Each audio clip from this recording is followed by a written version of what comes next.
Hello on YouTube, hello on Twitch, and welcome to another episode of my Singularity Let's Play series. This is Northstar. I hope you're well, taking care of each other and being kind to yourselves. For those new to my channel, welcome. Returning viewers, welcome back. It's really 3 days? Oh, wow.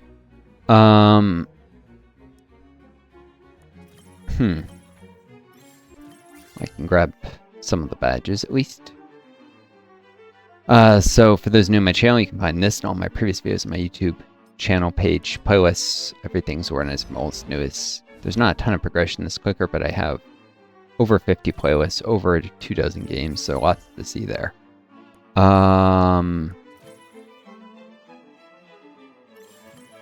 Wait, where's the thing for that? I guess I need budget before I can get construction, which should have another badge in its launch. I'm not gonna get to that before this event ends, most likely. Yeah, no. Hate it when devs of games are like, vote for me in this thing. Yeah, I mean, you can let people know, but you really shouldn't be telling people to vote for you. They'll vote for you if they think you deserve it. And if they're active normally in the contest anyways, whatever that thing is, it's not something I would have voted for someone, so it just skews the data. Anyways, those don't know, I'm disabled with long COVID. I've also been fleeing a homicidal roommate. Promised to kill me, I think, right after a period to get a firearms license would have expired, and he would have, waiting period, he would have probably had a gun. He said things that Crowley indicated he was going to have some kind of weapon, and so I got the heck out of there. Meanwhile, I have to go back for a court hearing to try and get him evicted, essentially. Staying in family cabin. It's nice and safe. It's far from anything. No way the guy would ever find me here, so, you know, slowly getting over the trauma of being repeatedly threatened with death. This guy was making many death threats against me. I record them, but the problem is my hearing is much better than most people's, and my phone has very terrible microphone, so I could hear in the recordings what he was saying, others can't. And of course, it's not like the court system will, you know, get the police department's forensics experts on this, which is what they should do, really.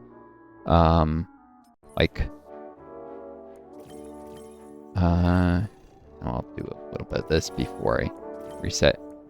Also gives me a chance to talk. So, you know, they're like stuff like NCIS or whatever and CSI.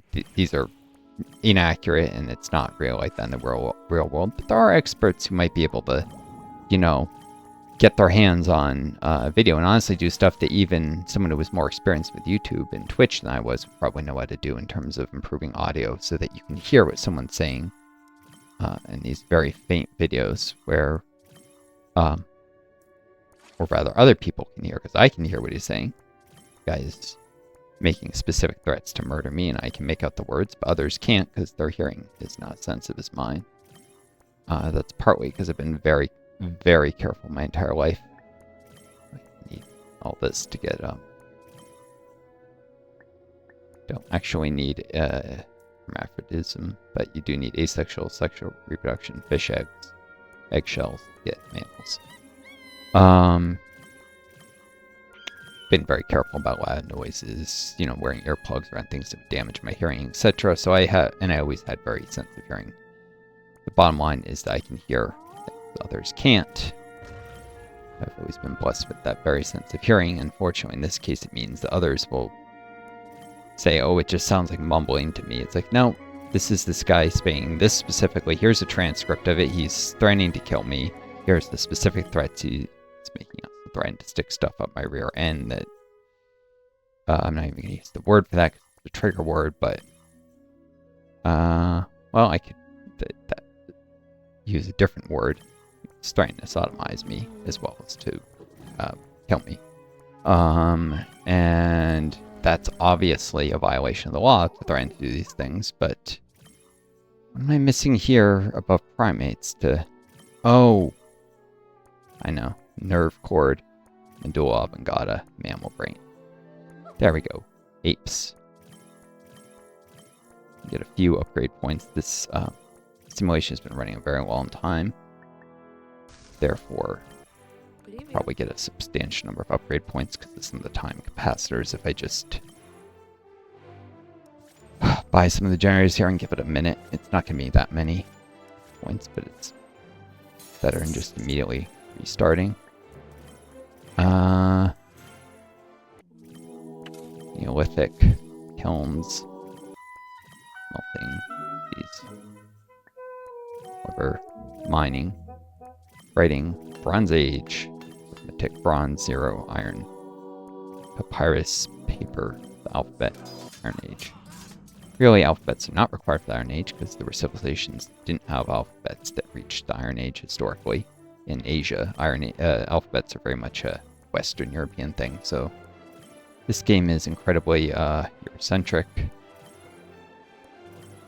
It's become less over time as the dev of the game has clearly expanded his knowledge of human history and learned things that are a little less Eurocentric, but there's still that bias. Global trade, also Eurocentric bias there, because Western European civs were spreading out and trading with the world, but there were still Asian civilizations that were making advances that might be considered scientific revolution or at least age of exploration. Well, that doesn't require global trade. They just didn't reach an industrial revolution. They kind of stagnated in the scientific revolution level of advancement, which, you don't doubt it, scientific revolution is required for calculus, coal. I think there should be rifles somewhere around here, or is that a age of exploration? Maybe it's age of exploration they could have been considered to reach. Longitude, standard time, scientific method, Wikipedia, motives, combustion engine.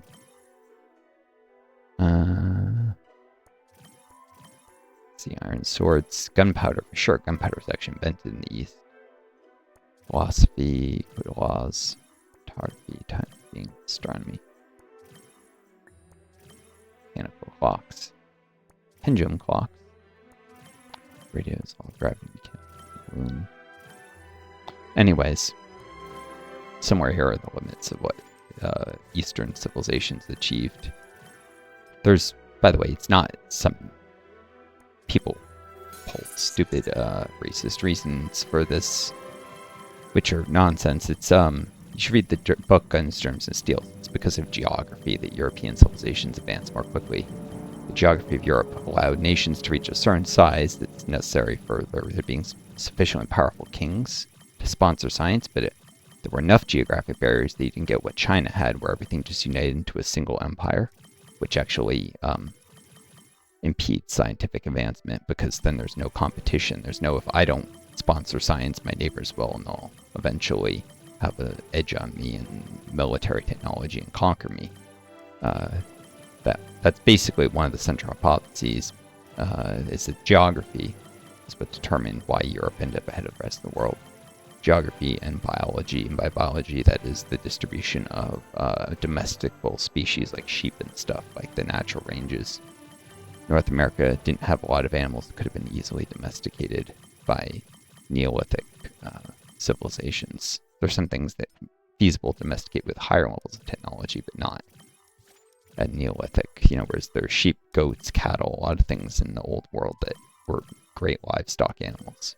Even today, we don't really have a lot of livestock. They're just descended from native species of the Americas. Most of them are old world species, and there's a reason for that. And that's because that's what, just luck of the draw, the old world had a lot more species that could make livestock out of, and livestock are critical for technological development past a certain level. Not necessary so much anymore, but they were necessary. Sorry, vegans. Unfortunately, keeping sheep and cows was necessary for humans to advance past the, early Bronze Age. And yeah, there was bronze that was made in America. Some of the Native American civilizations made a little bronze, but they didn't use it in weapons and stuff. It was used in jewelry. It was some fairly low-quality bronze. Mostly they made hammered copper into jewelry, but occasionally there was a little experimental creation of bronze. Just never got made on a large scale because they didn't have the large cities that livestock helped create, large centralized cities, and particularly because not so much eating the livestock, but using them to pull plows. A lot of big cities, and the big cities, a lot of trade networks that allowed, for instance, tin, which you need to make bronze to reach where copper is. They're usually found some distance from each other, so you need trade networks to make bronze on a large scale. Otherwise, it's just a, cool novelty item for some jewelry. Like, we have certain alloys that we use today as novelty items for jewelry. That was what bronze was like for the Native Americans. And only certain civilizations even had that capability. It was a curiosity for them, bronze. So they were, in the very early Bronze Age when they were discovered by Columbus. Anyways, of course, he discovered because there's already people living there, but he discovered overseas pathways to connect the civilizations. That's what you can say about Columbus. He discovered trade routes. Can't discover a civilization, other sentient life forms already, if you're of the same species, no less. Other humans already lived in the Americas, anyways.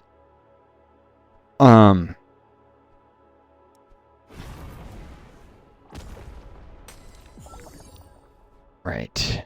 And we still have a very Eurocentric views being pushed, especially by like Trump, who's going and trying to conquer Venezuela. He's ironically maybe a slightly smarter imperialist than most of these. He's trying to threaten Venezuela, like, I can bomb your country to smithereens, or you can make a deal and basically become a vassal state of the US without being bombed. Which is slightly smarter than imperialists who bomb first and ask questions later, but it's still evil imperialism. And, it does not look like Venezuela is going to cave to intimidation, which means they are going to be bombed to a rubble just because they dared to stand up to the evil empire, which is the United States. I know some people hate calling it that, but that's it. We've become, it's like you either die here or live long enough to become a villain sort of thing. At one time, the U.S. could have been considered to be good guys, but that was a long time in the past. And there were always some deep problems with the U.S., like slavery. The country was not founded on idealistic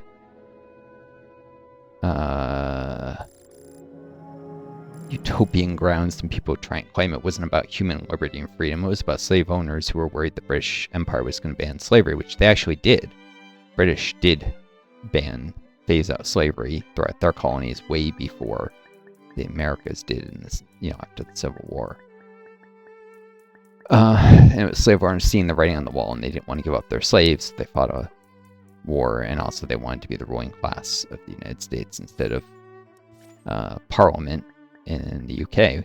They did have representation, just wasn't very fair representation. But neither is the two-party system anything that approximates fair representation. So, Founding Fathers claim they didn't anticipate the creation of political parties, and the two-party system was an accident, but they were themselves the ones who helped create the two-party system. So, take that with a grain of sand.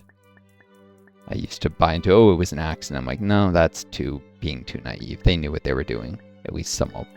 Some of the Founding Fathers probably really didn't believe there'd be political parties, but a substantial fraction probably realized that was stupid and were plotting to create political parties even before the Constitution was signed in secret, thinking about how they would do it.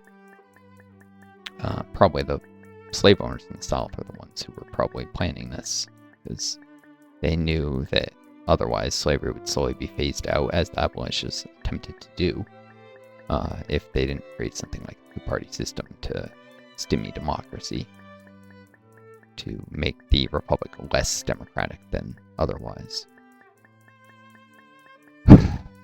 Anyways. But even so, there was always a thread of, a portion of American culture that was about liberty and freedom. That portion of the culture has been slowly sidelined as America's just become more and more of an empire. And things like the CIA and FBI and excessive mass surveillance have contributed greatly to the decay of any real liberty ethos in the U.S. and the media being controlled by billionaires and right-wing think tanks. It's been a long time coming, but we have ceased to be anything good. I want out of the U.S. if I can. I was trying to get out of the U.S. when I got disabled long COVID. I was going to try and go to med school in Australia, but then coronavirus messed that up. It's very hard to emigrate when you're disabled, but if I can build YouTube and Twitch to where I can monetize and earn enough money, I think it's $26,000 for 2 years, which is an insane amount of money for most jobs, but it's a lot to make off YouTube or Twitch. It'll probably take 5 years till I get to that point or something, till I start making that much, and I'll have to earn it for 2 more years, and I can move to Norway in a self-employment visa. Or if things get really bad politically in the US before then, I can try and go for political asylum in Sweden. Sweden tends to be better about taking people for political asylum, at least white people. There's been a lot of racism that's made it hard if you're like Muslim. But as a white American, I could probably, if things get bad enough in the US, and I can make a little legitimate case that I'm afraid of political persecution. It's not bad enough yet, but if things just keep getting worse, if the US erupts into like a civil war, I might be able to flee to Sweden. Healthy people might want to get involved and fight for the right or whatever in that, but as a disabled person, I would be useless in the civil war, so my best bet is to flee, not to fight. Fight or flight, you know, in my case, flight is the right option. So that's every time I've ever stood up for myself when I was cornered and threatened, it's not worked out well. People managed to erase the thing they were threatening with me with and make it look like I was some other bad guy for defending myself. And I'm not devious or dishonest enough to twist facts in a way. I'm honest, and people assume the truth lies somewhere between two stories they're hearing, but I tell that truth exactly as it occurred, and I'm very careful not to exaggerate, and other people lie, and then people assume the truth is in the middle, which is a stupid way to look at things. There are people in this world who are extremely honest, even to their own detriment. I am one of them. You need to recognize those people when you find them, otherwise you will not do them justice. So, like, I don't dare. This roommate wants to kill me, even if I got, like, pepper spray, I'd probably get blamed. You'd be like, you just pepper sprayed me for no reason. It's like, no, you had a gun and you were going to shoot me, but you'd probably hide the gun and claim, you know, better just not to be around. The guy. Also, you know, that's if I'm lucky enough to even have the reflexes to, it's a very narrow window. If I wait act too early, he'll accuse me of unjustified violence. Even though I'm just defending myself, if I act too slowly, he'll shoot me and then it won't matter. I won't be able to. There's a very narrow window of being able to pepper spray him when it's very clear that it was in self-defense, but before I'm dead. It's just smarter to avoid the whole thing. My reflexes are slowed with the long COVID. Now it's promised not to renew the guy when his lease comes around, so if I can survive till then, he'll eventually be gone if I stay away a little longer in case he comes back looking for revenge for the landlord not renewing him.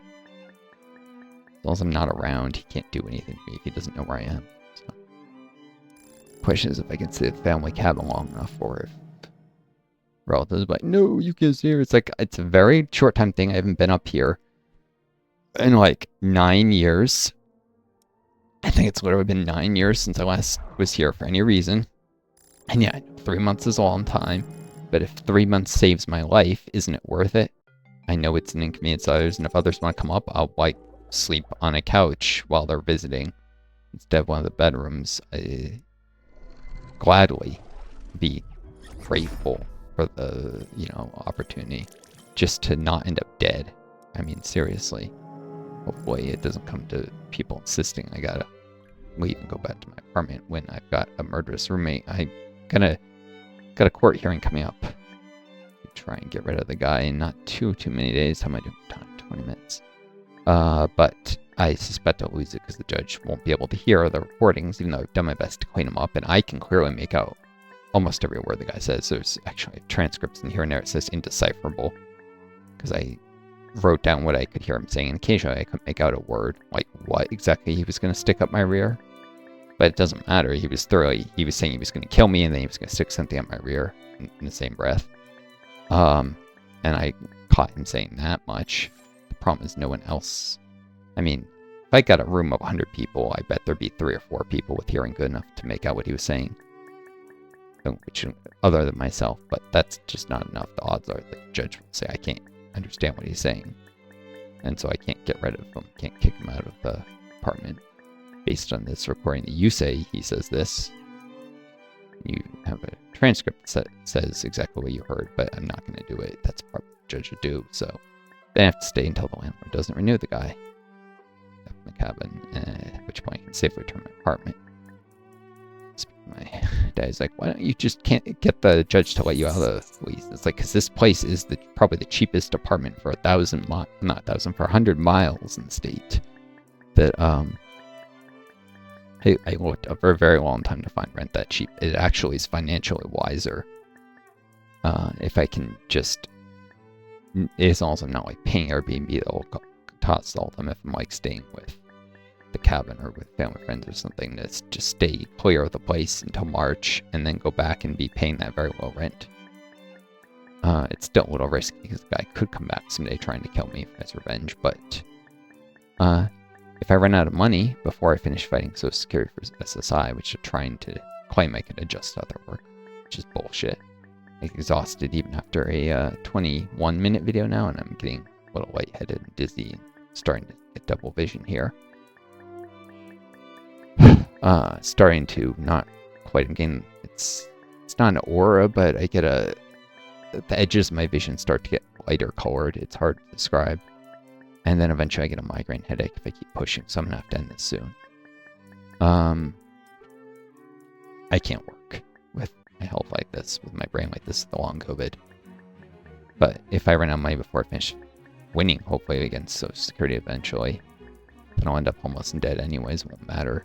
I could have eventually won.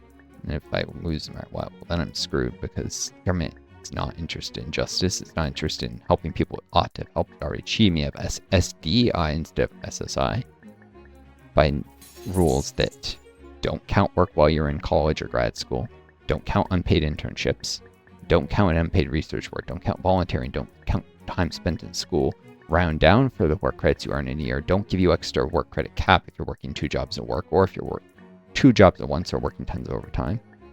Any one of these rules changed would have given me the work credits. I earned enough credits. If you give me credits for the college and grad school work I did for pay, where I had coworkers who weren't students and were earning work credits, just change that rule that was only changed in the 90s to mess up people like me, and I would have the work credits. Or don't round down for a year, just carry over fractions of work credit to the next year, I would have the work credits. Or allow me to earn more than 4 work credits for a year where I work 2 jobs at once.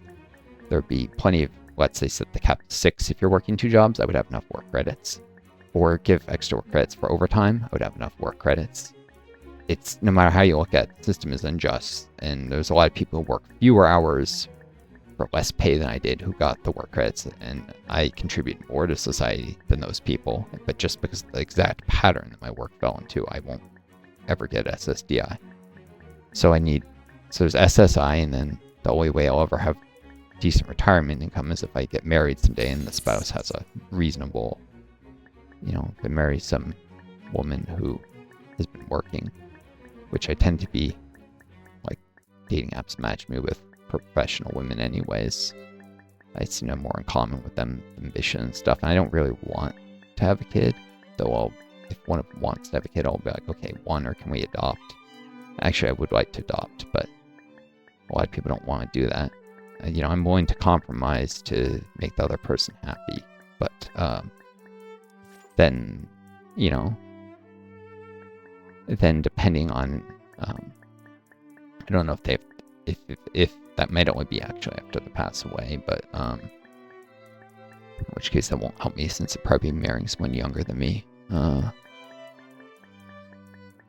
have to double check the exact rules, but there are the SSRDI survivor benefits or spousal benefits. I might be a way through that to at least not die in a shitty nursing home that's worse than death when I get too old to live independently, which happens to everyone eventually. Till then, I'll do my best with YouTubing and Twitch streaming and trying to make money off of it, and looking for other rare opportunities and things I might be able to do with my long COVID. And, occasionally applying to, occasionally I come across these jobs and apply to jobs if it's an employer thing or if it's like a self-employed thing or a thing you kind of manage yourself, like trying to do voice training. Put the money into voice acting training, try and become a voice actor. That is too risky to do until I get Social Security because it's like $3,000 for training. And then I give it maybe like 5% odds of success, but keep looking for other opportunities too, and hopefully I'll survive someday. And if I'm real lucky, there'll be a cure for long COVID, but I'm not counting on it. The research budget just isn't there to cure this disease. There could be, but we'd have to do like a war on cancer, a war on long COVID. We could do it, but people don't want to pay the tax money. No, they'll put unlimited money into the military. We can always afford more tanks and bombers and missiles, threatening the peace of the world because, we're the ones who are always attacking everyone. I mean, really, how many other countries have invaded anyone since the first Gulf War? It's almost never happens. The only country that's invading anyone anymore is the United States. We are the greatest threat to world peace on Earth. We don't have some ideology that's going to make the world better that we're trying to spread. Like, at least the Soviets had that. They fought their share of proxy wars, and usually they came to the aid of a nation that was throwing off the shackles of colonialism, and then they gave weapons and stuff. That would be like the Vietnam War, or the Korean War, or the Afghan War. Initially, they had actually helped. Afghanistan used to have like a really reactionary, far, right, like Saudi Arabia regime. And then the Soviets, like around World War II, helped the people of Afghanistan throw off the shackles of the suppressive regime and create a communist government. And that government was in power for like 30, 40 years until it started to become unstable. And the CIA supported the Mujahideen in fighting a civil war rebellion against that government. Including Al-Qaeda. They were part of the groups that were fighting against the Soviets. And so the CIA was literally giving money to Al-Qaeda to fight the Soviets, and you got the Afghan War. Because the Soviets eventually, when the military they were providing Afghanistan was enough, Soviet troops marched into Afghanistan to try and stabilize the situation. And then it became a war between Soviet troops and far-right religious nutjobs, like Osama bin Laden types. And the CIA was funding the far-right religious nutjobs, as was Saudi Arabia, and it was a stalemate. The Soviets weren't losing, but it was like kind of like the U.S. and Afghanistan, where they weren't winning either, and it was just they were throwing lives and money away. And I mean, they were actually doing a little better in some ways than the U.S. and Afghanistan, and they were winning over the population a little more. Because socialism did a lot more to meet basic human needs like healthcare and housing.